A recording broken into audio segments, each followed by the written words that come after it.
بسم اللہ الرحمن الرحیم۔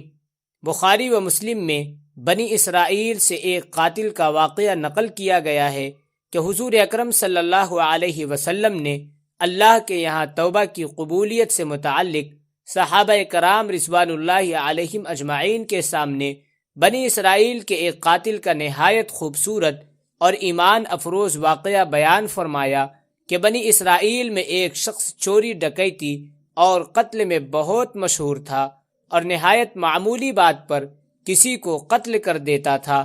ہوتے ہوتے اس کے ہاتھ سے 99 افراد کا قتل ہو چکا۔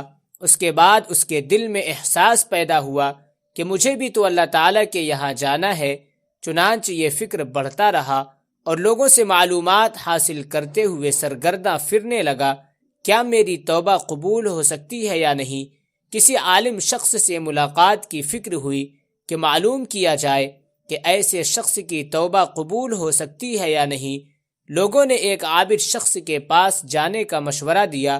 اس شخص نے اس کے پاس جا کر مسئلہ معلوم کیا کہ کیا میری توبہ قبول ہو سکتی ہے اور کیا میری مغفرت ہو سکتی ہے، جبکہ میں نے 99 انسانوں کی جان مار دی ہے۔ تو اس عابد کو مسئلہ معلوم نہیں تھا، تو اس نے اپنی عقل سے قیاس آرائی کی کہ جو آدمی 99 انسانوں کی جان مار سکتا ہے اس کی مغفرت کہاں سے ہوگی؟ چنانچہ اس نے کہہ دیا کہ تیری توبہ قبول نہیں ہوگی۔ یہ شخص نے غصہ اور جلال میں آ کر اس کو بھی قتل کر کے 100 پورے کر دیے کہ جب میری توبہ قبول نہیں ہوتی ہے تو لاؤ تجھے بھی ختم کر کے 100 پورے کر دیتا ہوں۔ چنانچہ اس نے 100 پورے کر دیے، مگر اس کے دل میں تردد باقی رہا کہ میری مغفرت کی کوئی شکل ضرور ہوگی۔ اس لیے اس نے لوگوں سے پھر معلومات کا سلسلہ جاری کر دیا کہ روئے زمین میں سب سے بڑا عالم کون ہے، اس سے جا کر معلوم کروں گا، وہی صحیح مسئلہ بتا سکتا ہے۔ آخر لوگوں نے اس کو بتلایا کہ فلاں جگہ ایک عالم رہتا ہے، اس سے جا کے معلوم کرو۔ چنانچہ اس نے اس عالم صاحب کے پاس جا کر اپنی زندگی کی کارگزاری سنائی اور 100 آدمیوں کو کس طرح سے قتل کیا ہے، سارا کارنامہ سنا کر معلوم کیا کہ اب بتلائیے کہ میری توبہ قبول ہو سکتی ہے یا نہیں۔ کیا اللہ تعالیٰ کے یہاں مجھ جیسے گنہگار کے لیے بھی مغفرت کا کوئی خانہ ہے؟ تو اس عالم صاحب کو چونکہ علم تھا تو اس نے بتلایا کہ تیرے گناہ معاف کرنے میں اللہ تعالیٰ کے یہاں کیا رکاوٹ ہے؟ اللہ تعالیٰ کی رحمت کا سمندر تجھ جیسے گناہگاروں کے گناہوں سے بہت بڑا اور بہت وسیع ہے۔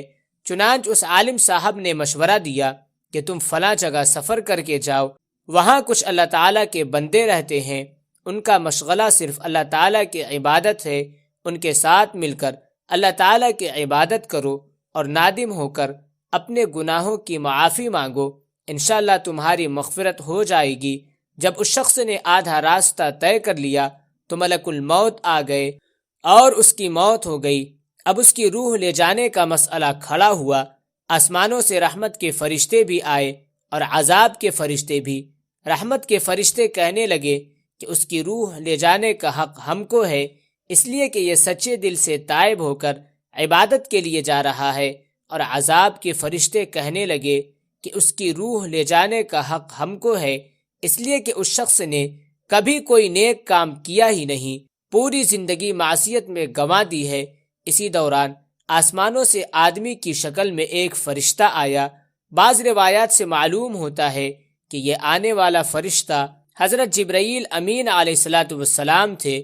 چنانچہ اس فرشتے نے تشریف لا کر ان دونوں طرح کے فرشتوں کے درمیان یہ فیصلہ کیا کہ دونوں کی طرف کی مسافت ناپ کر کے دیکھ لو کہ جہاں سے آ رہا ہے وہاں کی مسافت قریب ہے یا جہاں جا رہا ہے وہاں کی مسافت، لہٰذا جہاں کی مسافت قریب ہو اس شخص کو وہاں والوں میں شمار کر دیا جائے۔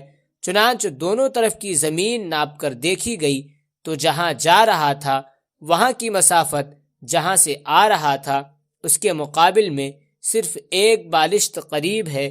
چنانچہ فیصلہ ہوا کہ مقام معصیت سے مقام عبادت صرف 1 بالشت قریب ہے، اس لیے رحمت کے فرشتوں کو اس کی روح لے جانے کا حق زیادہ ہوگا۔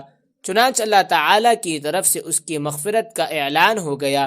ایک روایت میں آتا ہے کہ قتادہ رضی اللہ تعالی عنہ فرماتے ہیں، حسن نے فرمایا کہ ہم سے یہ ذکر کیا گیا ہے کہ اس شخص کے پاس جب ملک الموت آیا تو وہ شخص سینے کے بل اس سرزمین کی طرف گھسیٹتا گیا۔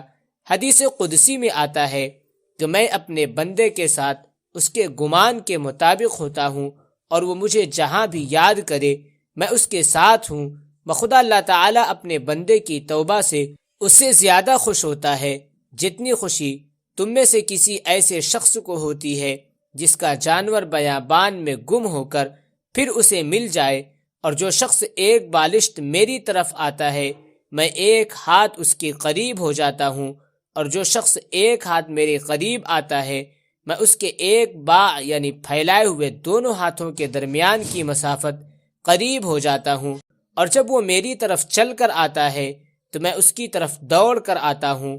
معلوم ہوا کہ انسان جب بھی سچے دل کے ساتھ توبہ کرے گا تو اللہ تعالیٰ ضرور قبول فرمائیں گے انشاءاللہ۔ یہ واقعہ خصوصاً ان حضرات کے لیے حوصلہ افزائی اور معاونت کا سبب ہے جو کہ بڑے بڑے گناہ کر کے اب مایوسی کی زندگی گزار رہے ہیں، کیونکہ شیطان انہیں مایوس کرتا ہے۔ بہرحال گناہ گاروں کو شیطان کی باتوں میں آ کر مایوس نہیں ہونا چاہیے، بلکہ اللہ تعالیٰ کی رحمت سے اچھی امید رکھ کر سچی توبہ کے ذریعے اپنے آپ کو پاک و صاف کر لینا چاہیے۔ اللہ تعالیٰ ہم سب کو عمل کرنے کی توفیق عطا فرمائے، آمین یا رب العالمین۔